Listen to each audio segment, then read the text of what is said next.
Student Support Services with Mariella, and we are excited to have you here for the first installment of our school mental health webinar series, and we're kicking it off with Traumas in the Schools Part 1.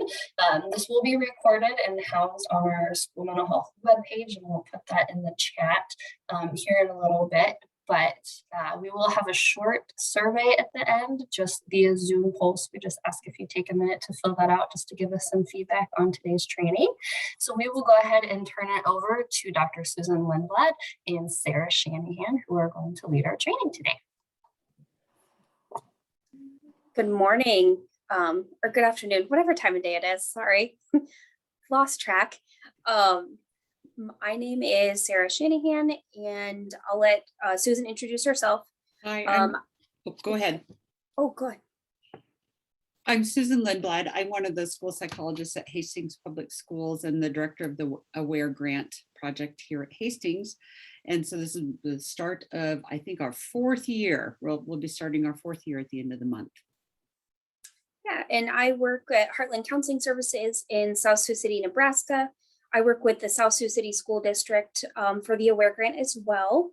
I'm the community project leader there, so I help coordinate the grant as well. And we are going into year 4, so we've implemented trauma sensitive schools for over a year now, and started implementing this within the school setting. So we've had a bit of experience, not extensive, but learned quite a bit along the road. So we'll get started here. Okay, so this is going to be supported by the Project AWARE. That's with the Nebraska Department of Education and the Nebraska Department of Health and Human Services, and it is a SAMHSA grant. So the goals of this training is we want to learn what is trauma and what are the types of trauma. And then also how that trauma is going to impact students' mental health and their learning within the classroom setting, and how to interact with them differently. So some things that we already can kind of start with knowing is we know kids have tough times and have tough things going on in their life. They can have behaviors in the classroom and can be going through a lot of stuff that we don't necessarily always know about. And what happens at home is going to impact what happens at school because they are a holistic person and we don't get to just have the parts of their brain to educate them. From this training, we're not going to be trained therapists, and all of us are going to have a different understanding of trauma-informed care, especially in the classroom. So it's just about developing our toolkit, so that way then we can be a little bit more informed, have a different view on it, to be able to have expand our perspective. And there's room for everyone around the table. So no matter what your role in the building is, it's impactful because any relationship around a kid can have an impact on them positively. So we're going to watch this video here to just kind of start off with.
So from that video, kind of what we want to reflect on is, if we knew what someone was going through, would it change the way we wanted to interact with them?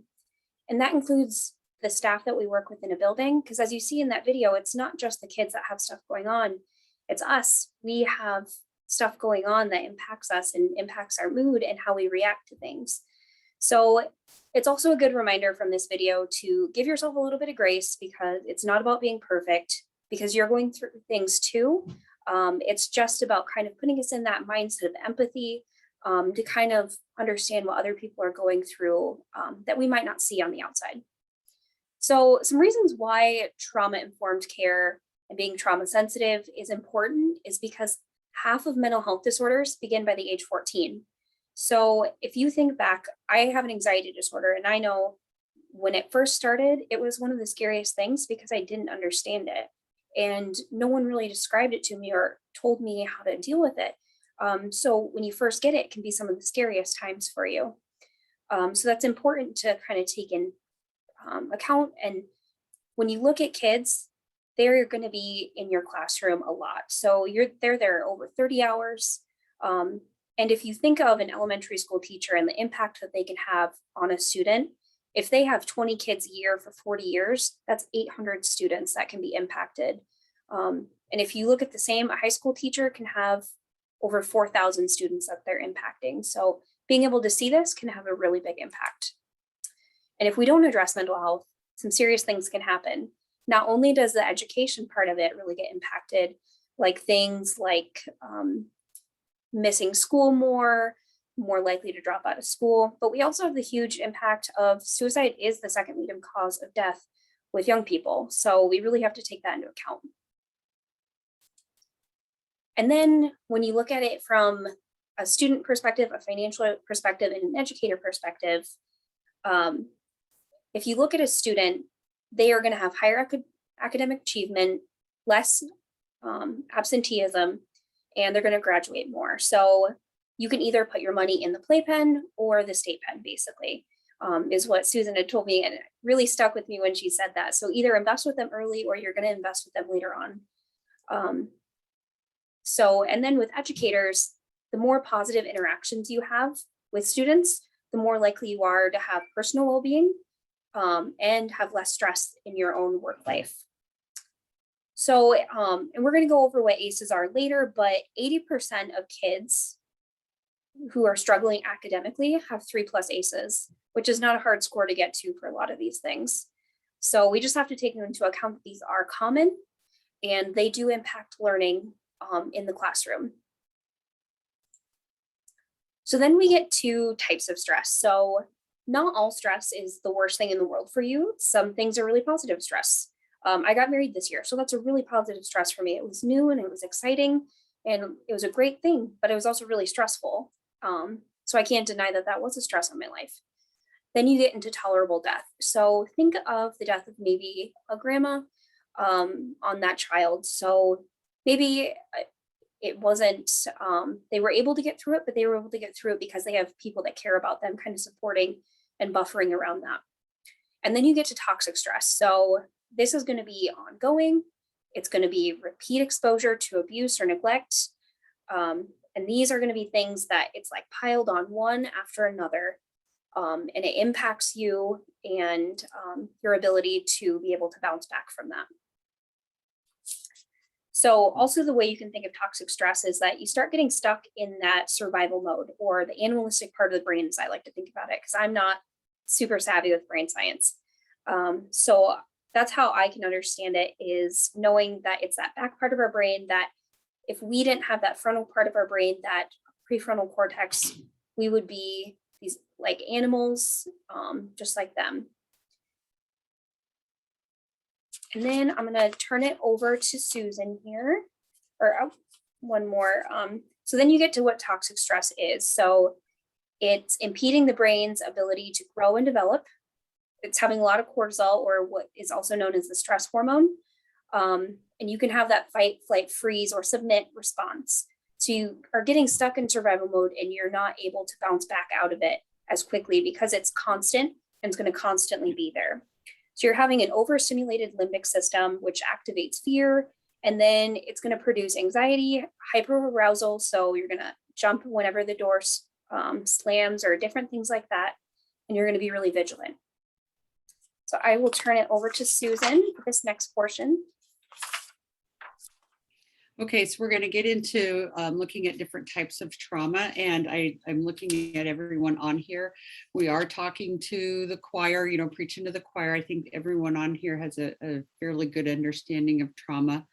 And when we talk to our staff members and our teachers, I'm always thinking they probably know, but sometimes you have to hear things 6, 7, 8 times to let it really settle in and become truth in life. And so just the more we can let our teachers and case managers really know what is trauma and how does it impact students, then they can start to make that more positive difference in their students' lives. But trauma is either one event or a series of events or a set of circumstances that can either be really happening or just perceived as an individual. So I always think of, you know, we think of a traumatic event, maybe a car accident where people are hurt. And I might think we're going to have another car accident because mom or dad slammed on the brakes. So it didn't really happen, but I perceived it. So I might be into that trauma event again. So it's real or perceived, and it just really overwhelms our ability to cope. So our internal resources are maxed out, our external resources are maxed out.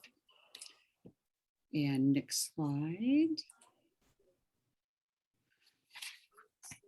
Okay, I wanted to read a short excerpt from a book, and it's by Rawson and Hull. They're editors of a book called Supporting and Educating Traumatized Students from Oxford University Press. I just thought it was such a powerful overview of trauma. And it says trauma is far-reaching and impacting more than 20% of the population. Childhood trauma has the potential to rob the health of all those it touches, impacting nutrition, brain development, emotional well-being, risk for other illnesses, and even longevity. Childhood trauma is complex and can express itself in many ways. In some individuals, the influence is very subtle, nearly invisible, while in others, its effects may be powerful and readily apparent. Some people may resist the impact of childhood trauma naturally, and others are very vulnerable. Importantly, the impact of childhood trauma is also influenced by the environment. With timely and effective intervention, the influence of trauma may be minimized and even healed.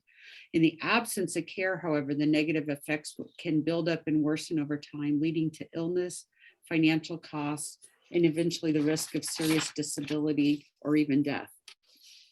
It's hard to imagine a psychosocial factor more relevant to the educational world than trauma.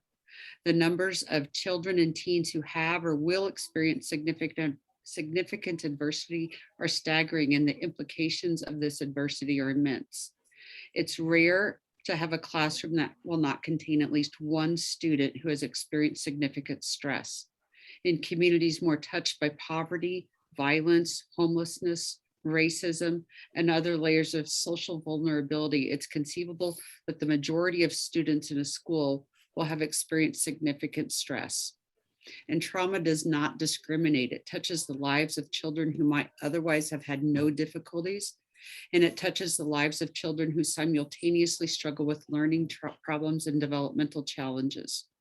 It touches children in communities that have ready access to resources, and it touches communities who struggle with limited funds. Building the educational systems that are able to sensitively and effectively address the needs of those who have been exposed must be a task of the whole community.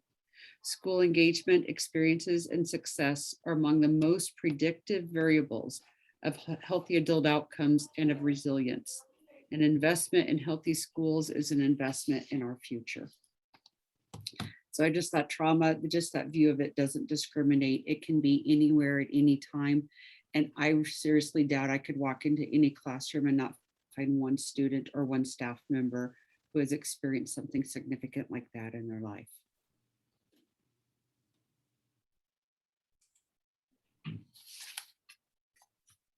Okay, and I wanted to throw this slide in because that last slide kind of talked about trauma environmentally and kind of nationally. It's there. This one looks at schools. And when I saw this picture, I was first overwhelmed with just the number of students in that one classroom.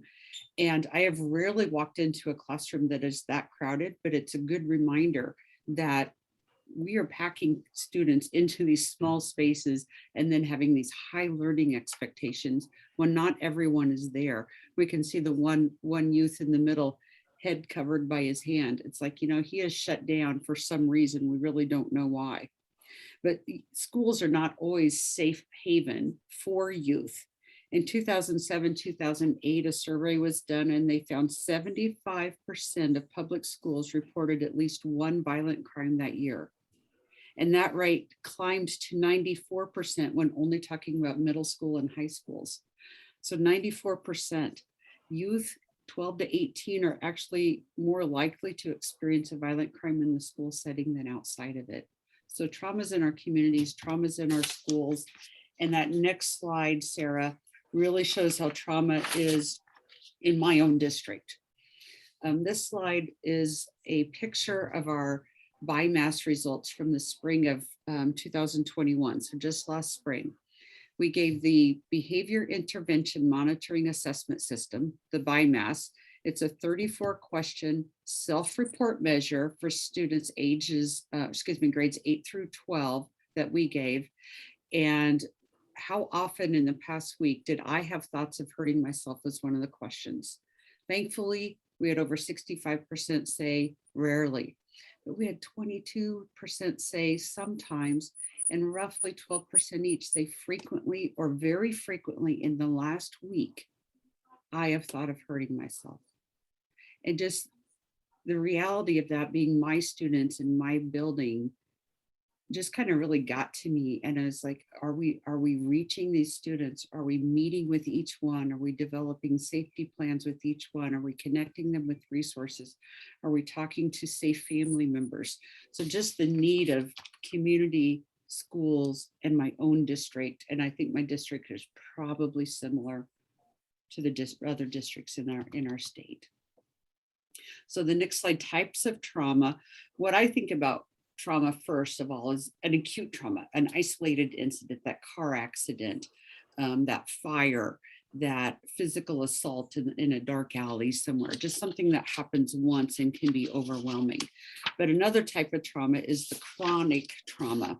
And that's where something can be repeated over time. It can be prolonged, like chronic bullying in the educational environment or in the community. And I see someone put in a comment, not even taking into consideration bullying at school. I think of the LGBTQ community.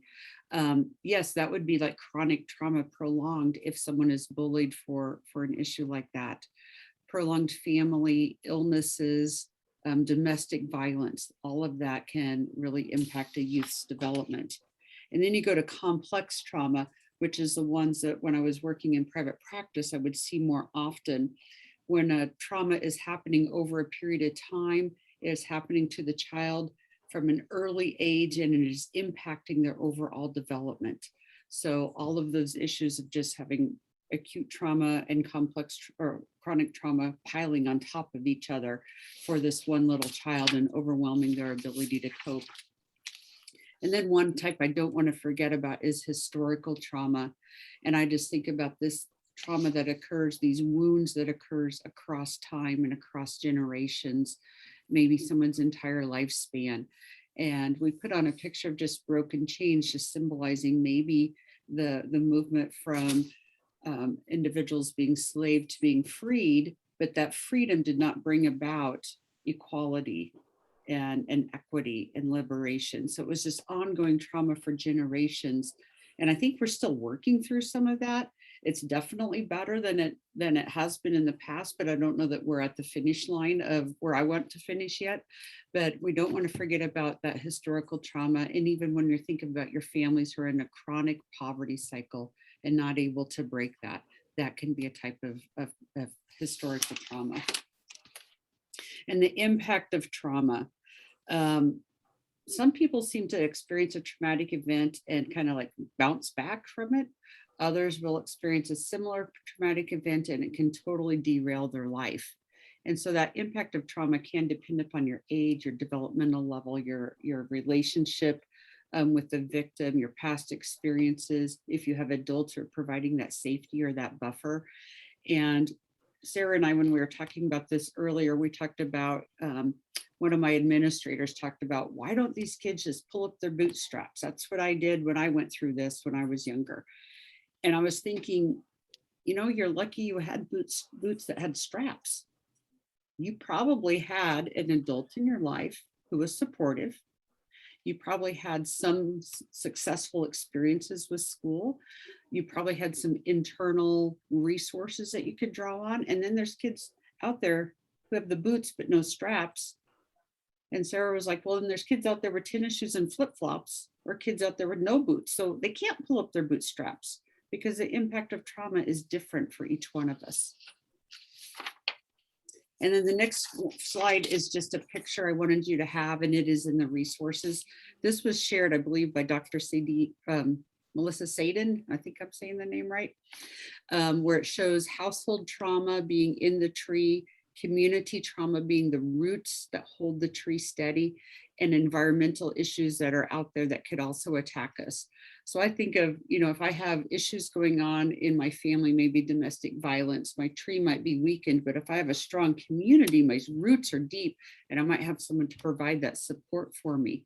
But if I have a little bit of stuff going on in each environment, then I'm more vulnerable and more at risk. So that's a really nice one to share with teachers to explain some of the differences. And I think my last slide of this section is this picture of equality, equity, and liberation. And I think of equality when everyone got the same thing, same education, maybe no matter what. And we came out with special education laws and supports and accommodations and modifications in the 70s. And so as we started to talk about equity, what does each person need in order to participate in life and be successful? And I love that last picture of, why do we have to stop there? Is there a way that we can remove these barriers altogether? And even specifically this barrier of trauma, so that everyone can participate in life and be successful and have that joy. So I love this story. And then just continuing on. So a lot of times what I hear from teachers when we are presenting this to them is, it's one more thing to do. I have enough on my plate, which is absolutely true. I definitely can't disagree with that. But being trauma informed or trauma sensitive really isn't about doing something additional. It's about reframing or having a different perspective. So as you can see in this image right here, some people might see a vase, but some people might see two vases.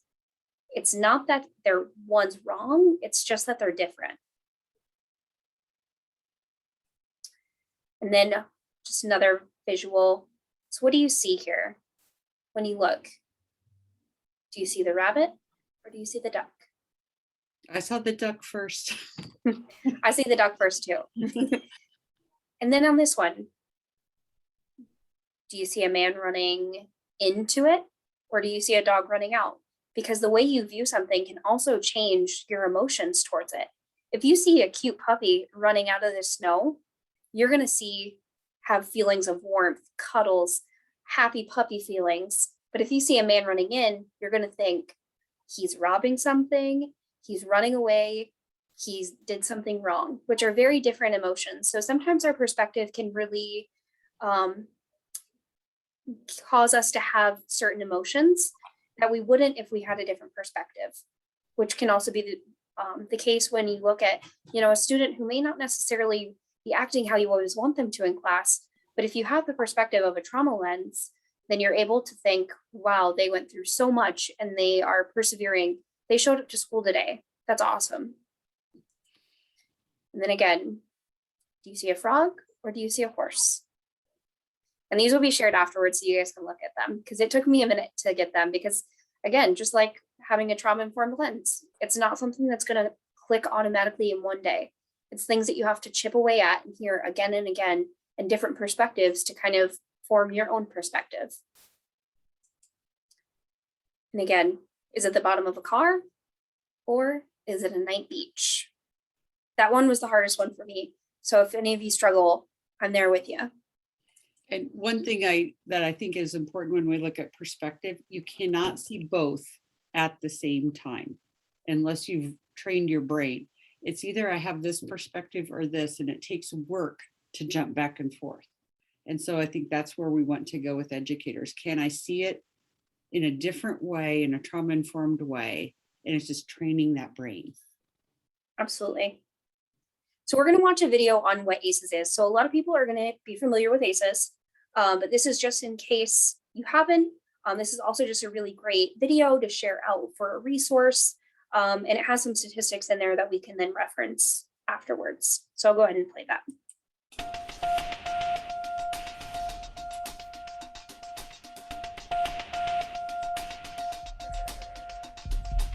What does your parents' divorce have to do with your risk for heart disease?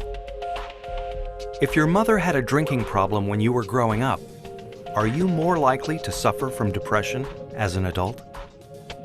Here's what you should know about ACEs. ACEs stand for Adverse Childhood Experiences, extremely stressful events that can happen to a child growing up.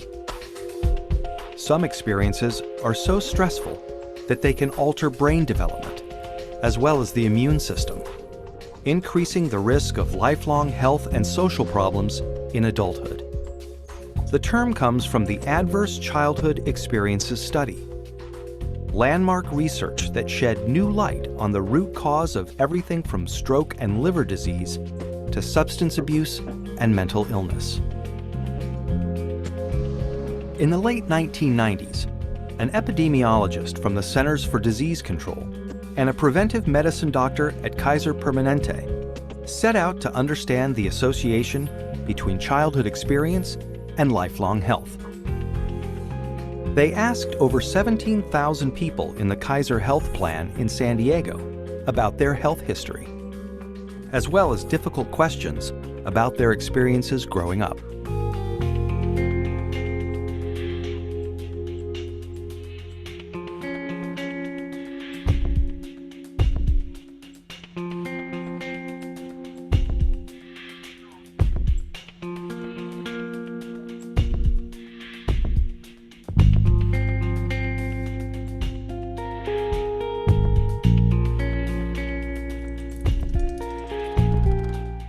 Anda and Felitti tallied up 10 different kinds of adversity in this largely middle-class and college-educated population. They were stunned to see how common ACEs were.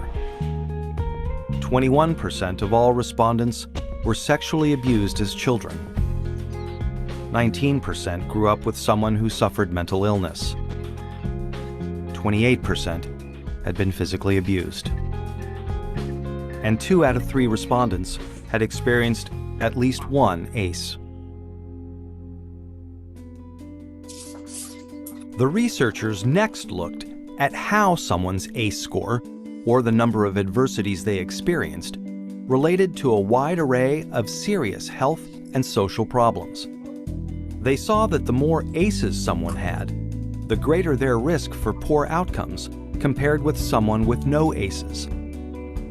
Someone with an ACE score of 4 had twice the risk of heart disease and cancer. Someone with an ACE score of 5 had an 8 times greater chance of being an alcoholic. And those with an ACE score of 6 or more, on average, died 20 years earlier. With every major problem they looked at in the ACE study, the risk went up for each additional adverse experience in childhood.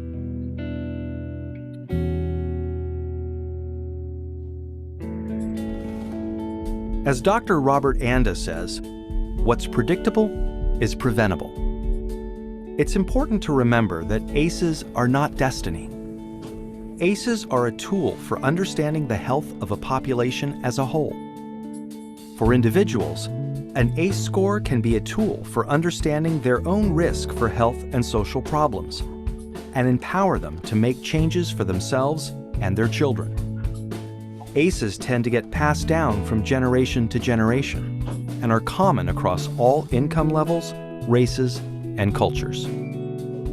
But increasingly, people of all different professions and backgrounds are coming together to discuss how ACEs affect their communities.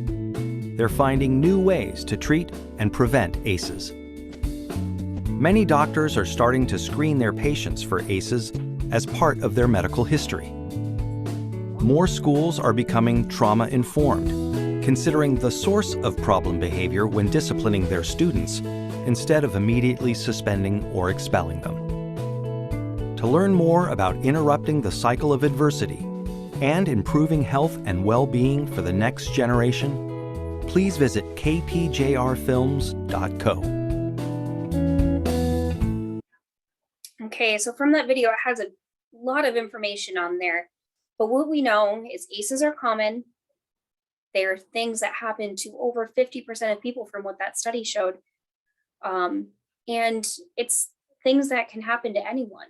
So here's the list that they had on the video. We broke that out just to kind of see, have a little bit longer than a second visual of what the ACEs really entail. And the ACEs study, it has expanded. It is beyond these 10 types for some of them now. But these are the original 10 that people did. So different ones can look at poverty, different historical factors, and different ones like that. But these are going to be the common ones that typically most people are familiar with. So when you look at these, you would probably think the most impactful one is going to be sexual abuse, but it's not. Neglect is the biggest determinant of if you're going to have long-lasting effects or what's going to impact you most negatively later on. And that can be really surprising. And sometimes neglect is one of those things that it's hard to identify, depending on what's going on at home. But if you look at these, divorce is it's very common in the United States, but even just having a divorce in your family could mean that you have an ACE and then you have an increased risk. So as we can see right here, now relating that back to education. So 64% of people in the study, and those are, I should highlight in study, college educated people. Now imagine if you did that in your own building or the own population that you work, it might look a little bit different because not all of them are necessarily college educated and are middle class. So it might be more common for maybe someone who doesn't have as much education or doesn't make as much money. But even that, with the college educated group that they did in the study, having just one ACE, which was 64%, and now relating that to education, you're going to have more absenteeism. You're going to have more likelihood of dropping out of school, lower academic achievement, and then you're going to have more behavioral problems likely than someone who doesn't have an ACE. And then if you have more than 3, which again, that's not that hard to get to that score, and many people have more than 3 ACEs, they are 32 times more likely to struggle in school or fail a class. So it's not about the event, it's about the experience or perception. So this is just another reminder. Keep that in mind, because a lot of times we go into this mindset, well, it wasn't that bad, you didn't experience it yourself, or maybe you just watched your mom getting abused. But it's more about the perception and the experience for them than the actual event of abuse or trauma that may have occurred. So then also, significant relationships are going to be really big buffers. So those are going to be also known as protective factors. So those are going to have a big impact of if they actually impact you in your daily life, because ACEs doesn't necessarily mean trauma and impact in your daily life. But what we also know about ACEs is that they're universal, but not everyone has the same access to being able to work over those ACEs or not have them impact them on a daily basis because they might not have those resiliency factors. Okay, so now we're going to switch over to the brain a little bit. So just to show and reinforce that this is a huge impact, and it's not just that someone comes up with these things. These are true brain changes. So the brain on the left is going to be a healthy brain. The brain on the right is an abused brain. It was this image is from when they did a study with a Romanian orphanage, and for those that weren't held, they were abused. if you just look at the brain on here, so for the brain science, that top part of the brain, that's going to be the prefrontal lobe, and that more advanced part of your brain that makes us what we are as human and be different from different forms of creatures on this planet. And then that bottom one is going to be the brainstem. So as you can see with the abused brain, it's less functioning in that prefrontal cortex, that more advanced part of the brain that makes good decisions, the executive functioning, different things like that. And they're going to be more active in their brainstem, or that animalistic almost part of the brain, that survival part of the brain. So this is something that we have to take into account when we work with kids or anyone with trauma, is that it truly is a brain change for them in that experience that they went through. And then we get to fight, flight, freeze, or submit. It also is called fawn for some, depending if some people want to keep with all Fs. So this is going to be survival mode. So it's that animalistic part of the brain controlling your body, and your body can't help but respond because your body's natural instinct is to protect itself. So that frontal part of the brain, the prefrontal cortex, all that good decision-making part of your brain is going to go offline, and it's going to either fight, flight, freeze, or submit. So this video here is about flipping lid.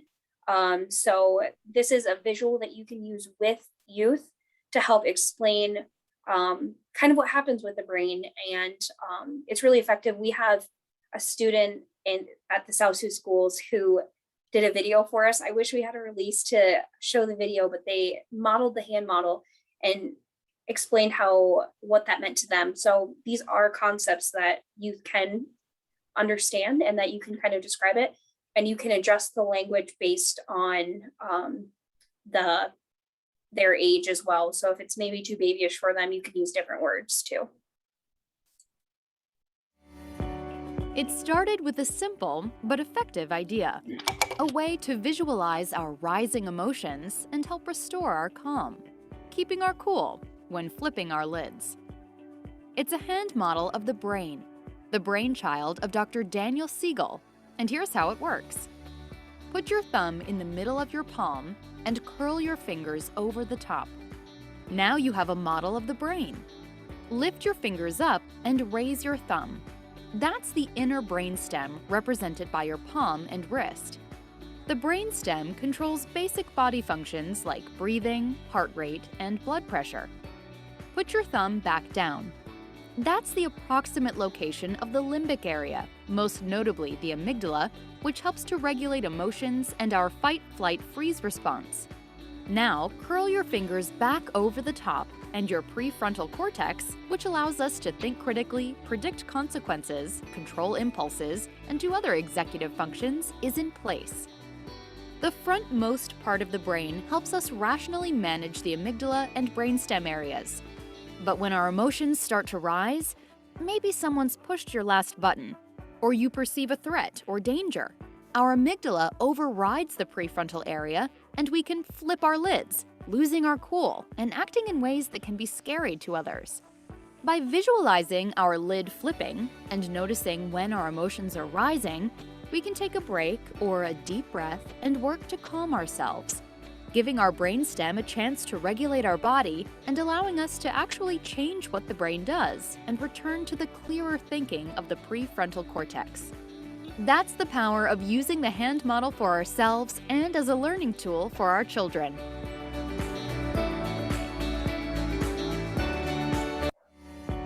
It started with a simple but effective idea. I think that's a great, Sarah, that you had some students modeling that. And I'm just thinking, what a great activity. I could present that to maybe some elementary or even some high school classes about, can you make this so it would be kid friendly, and they could, football players modeling, flipping your lid to elementary students. And I just think they might really like that.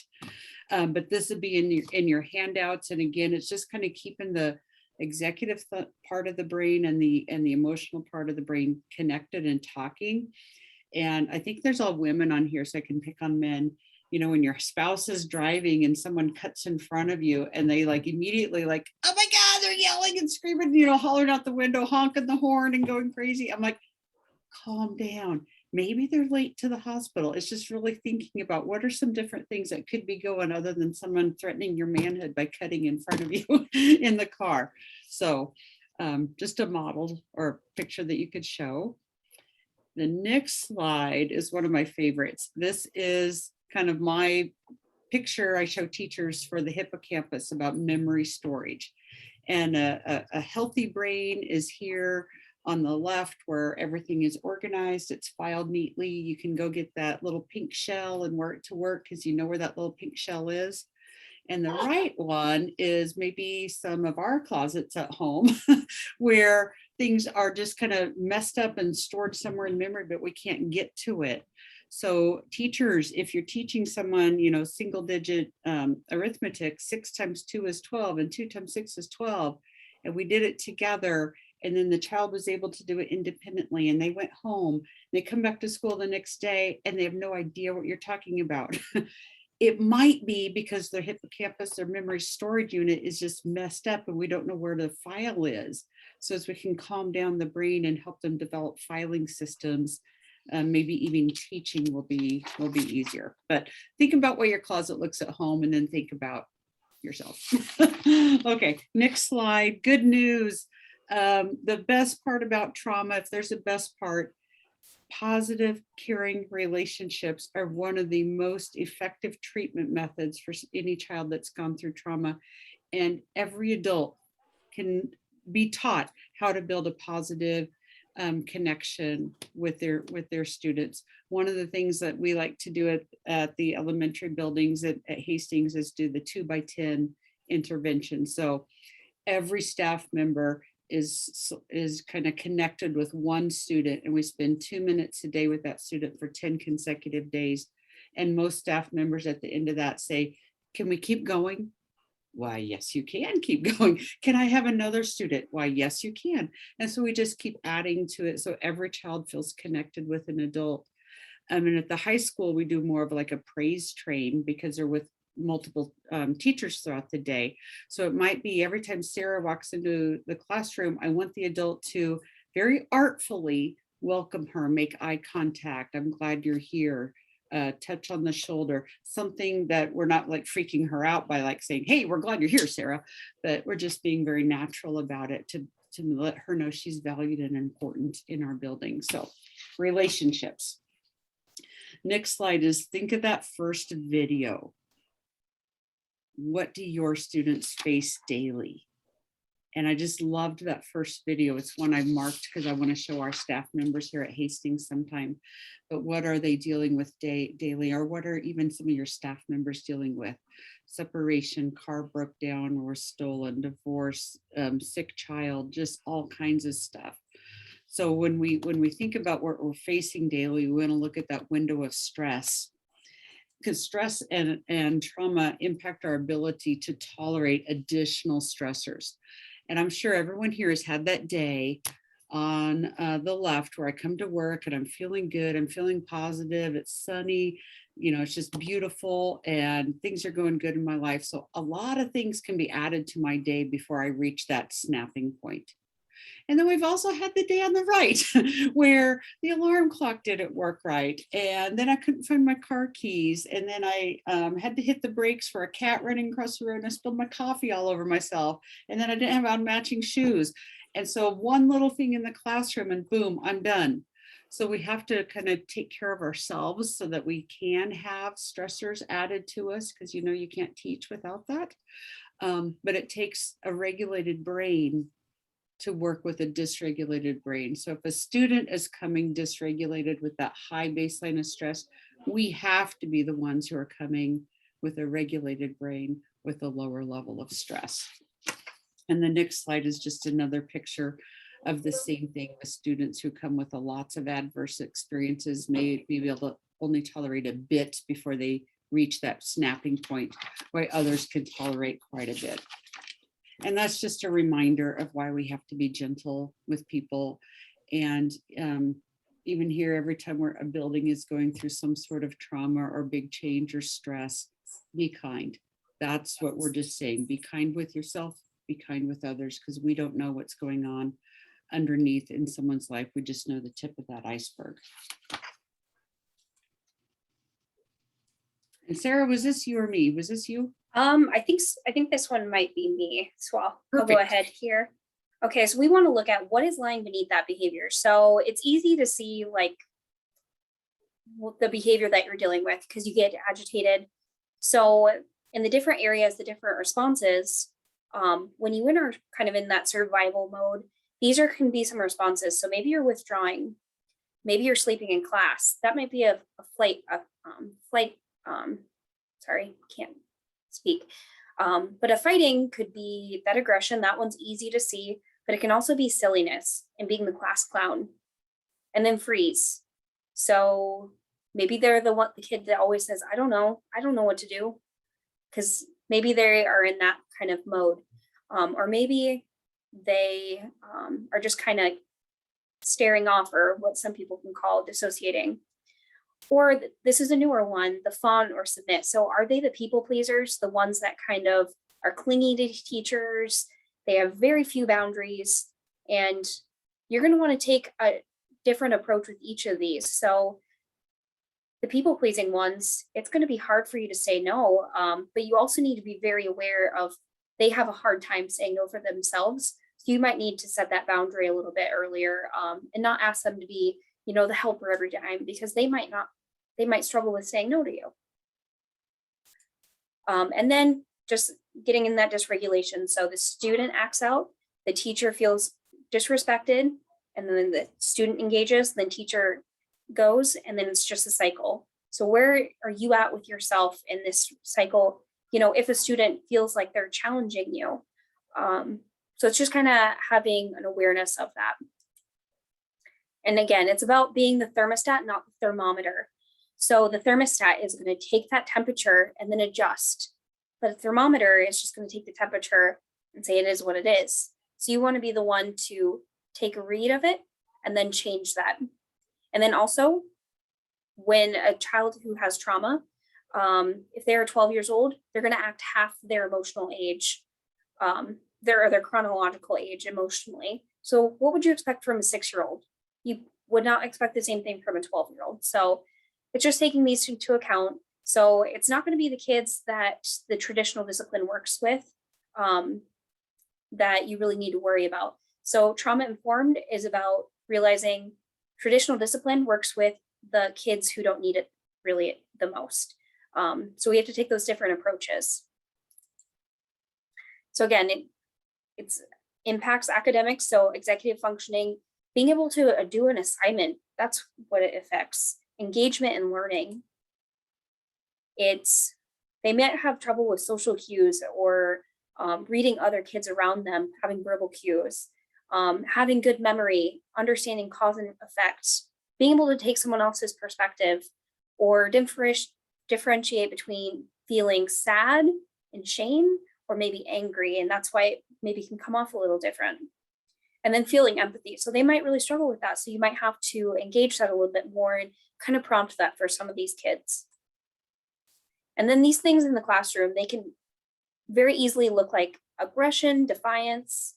So when you look at this, so aggression, that's a fight response. Withdrawal, that's a flight response. So maybe spacing out and staring off, that's going to be that freezing response. And then the kid that's a perfectionist are going to be the fawn or submit response. So it also is going to impact relationships. These kids might really struggle making a connection with a teacher or letting down their guard enough to be able to even create a relationship. So it might really take some work in showing that they can trust you and that they're safe around you. But it's not only the students who are impacted. A study done in 2015 had these statistics. 78% reported they're emotionally and physically exhausted. Imagine if you did that in 2020 or 2021. I would imagine it's going to be super duper high. It's been a stressful bit. But knowing what's bad is important, but also knowing what makes us happy is important. So What is your happiness trigger?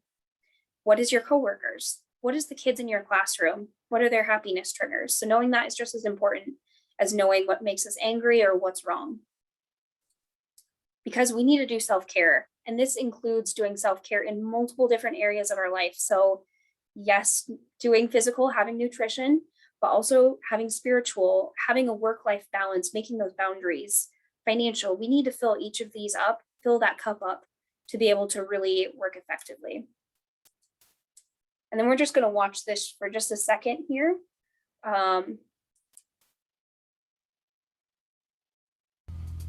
You're not fooling anybody, Bender. The next screw that falls out is gonna be you. Eat my shorts. What was that? Eat my shorts. You just bought yourself another Saturday, mister. I'm crushed. You just bought one more right there. Well, I'm free the Saturday after that. Beyond that, I'm gonna have to check my calendar. Good, because it's gonna be filled. We'll keep going. You want another one? Say the word, just say the word. Instead of going to prison, you'll come here. Are you through? No. I'm doing society a favor. So? That's another one right now. So that was just kind of, it's pretty funny.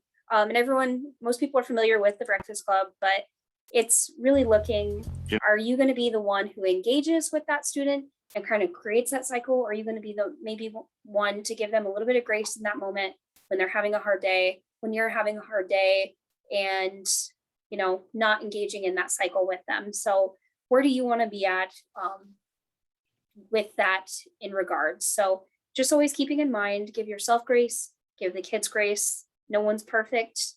And being trauma informed is not about being perfect educator. It's about just taking into account people are human. And what do you want people to consider on your worst day?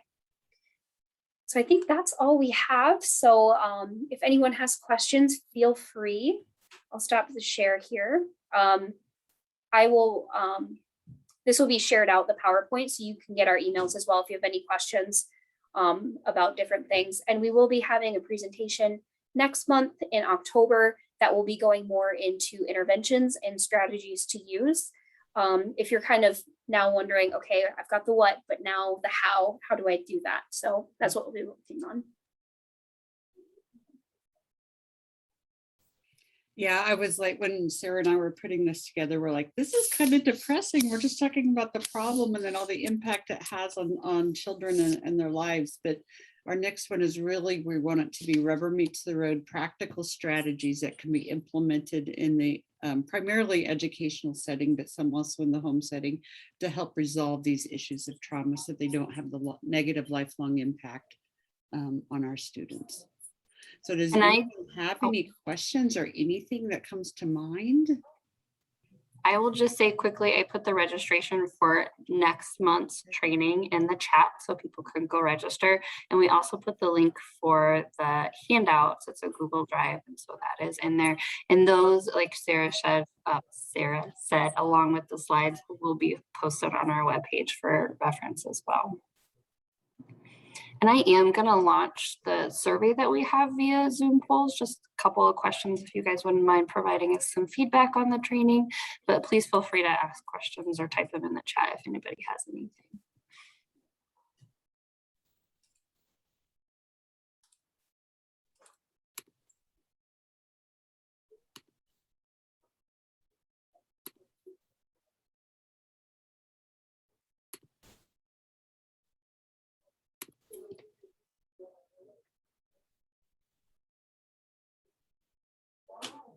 I have to ask Heidi, are you from Hastings originally?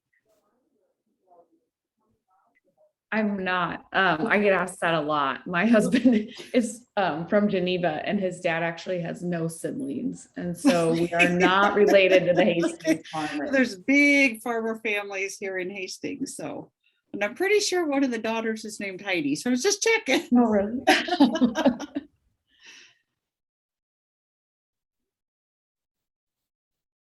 Well, thank you, everyone. It was good to see some faces that I've met before, but it's been a long time. I haven't seen Terry for a long time. I haven't seen Angie for a long time. And then meeting some new people. So thank you guys. Yeah, thank you for joining. I really appreciate it. This is my favorite topic in the world to talk about. So if any of you ever have questions or just like something comes to mind, feel free to reach out. I'm more than happy to, but I hope you all can come next time. Really looking forward to that one. I know we don't have any of it done yet. Well, we thank will. you. Thank you both for sharing your expertise with us.